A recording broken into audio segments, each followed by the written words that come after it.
எப்படி தமிழ் எழுத்துக்கள்லாம் ஆனா வருதோ நமக்கு முதன்மையானவர் கடவுள்தான்.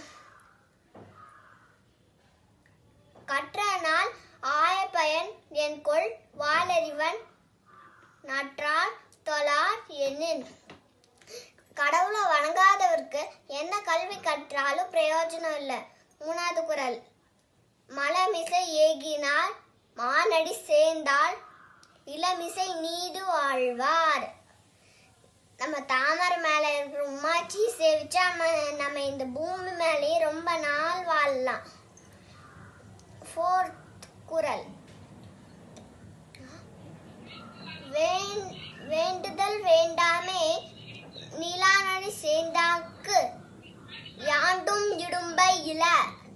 வேணா வேணும் வேணாங்கிற இல்லாத கடவுளை சேவிச்சா நமக்கு கஷ்டமே வராது. 5வது குறள். இருள் சே இருவினையும் சேரா இறைவன் பொருள் சே புகழ் புரிந்தார் மாட்டு. இருவினை இல்லாத உமாச்சியை சேவிச்சா பொருள் புகழ் எல்லாமே நமக்கு கிடைக்கும். Okay, thank you. நம்மளும் இன்னிலேருந்து அது